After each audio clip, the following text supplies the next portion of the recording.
The story of the Triads is one of resistance, transformation, and ultimately, tragedy. It begins in the 17th century, amidst the ashes of the Ming dynasty. The Manchu, a powerful force from the north, had conquered China, establishing the Qing dynasty. Many Han Chinese, fiercely loyal to the Ming, refused to submit to foreign rule. From this crucible of resistance, the Triads were born. These early Triads were not criminals but patriots. They saw themselves as heirs to the Ming legacy, fighting to restore Han Chinese rule. Their symbol, a triangle representing heaven, earth, and man, reflected their belief in a divinely ordained mission. Operating in secret societies, they launched guerrilla attacks against Qing forces, hoping to ignite a popular uprising. Despite their fervor, the Triads faced overwhelming odds. The Qing army, larger and better equipped, ruthlessly crushed any sign of rebellion. Facing defeat on the battlefield, the Triads were forced to adapt, transforming from open rebels into a clandestine network. Their fight for a free China seemed all but lost, yet their spirit of resistance lived on, smoldering beneath the surface of Qing rule.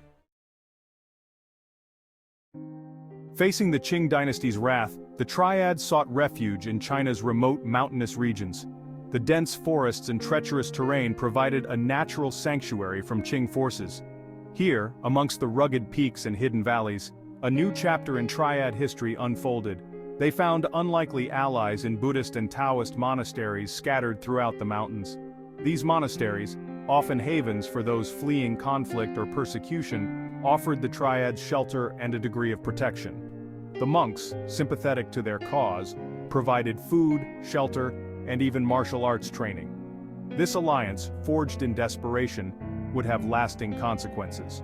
The Qing, however, were relentless in their pursuit. Discovering the monastery's role in harboring Triad members, they unleashed a wave of brutal reprisals. Temples were ransacked and burned, monks executed, and entire communities terrorized. The message was clear: support for the Triads would be met with swift and merciless punishment. This period of persecution solidified the Triads' image as outlaws, but also deepened their resentment toward the Qing dynasty. The turn of the 20th century saw China on the brink of collapse. The once mighty Qing dynasty, weakened by corruption and internal strife, faced growing unrest. Nationalist sentiment, fueled by resentment towards foreign powers and a desire for a modern China, reached a fever pitch. Amidst this turmoil, the Triads saw an opportunity to re-emerge from the shadows. Dr. Sun Yat-sen, a revolutionary leader advocating for the overthrow of the Qing dynasty, recognized the Triads' potential power. He saw in them a disciplined and widespread network capable of mobilizing support and carrying out covert operations. Though wary of their criminal elements, Sun Yat-sen forged alliances with various Triad factions, enlisting their support in his fight for a new China.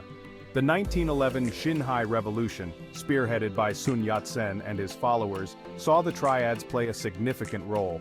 They participated in uprisings, assassinations, and logistical support, leveraging their underworld connections to aid the revolution. The Qing dynasty, overwhelmed by internal and external pressures, finally crumbled, ushering in the Republic of China. The Triads, once enemies of the state, had seemingly played a part in its downfall, but their role in this new China was far from certain. Section 4. Power and Corruption. The Triads in a New China.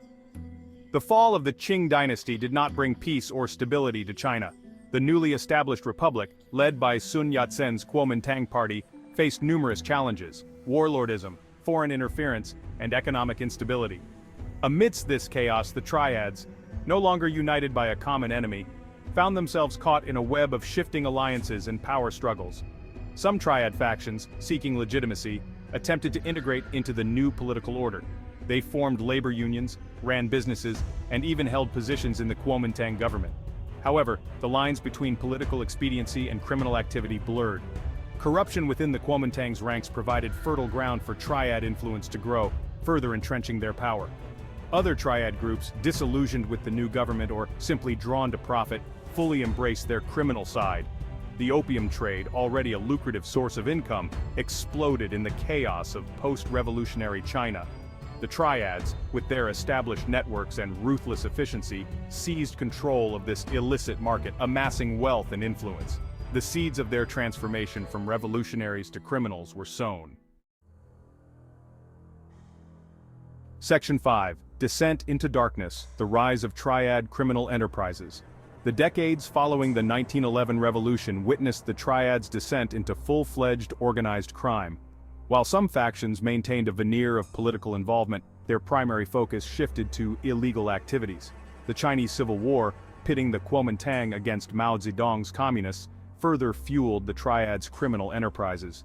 Opium remained a cornerstone of their operations. They controlled vast smuggling networks transporting the drug from the poppy fields of the Golden Triangle to eager markets in China and beyond. This trade, fueled by addiction and desperation, brought immense wealth to the Triads but also wrought havoc on Chinese society.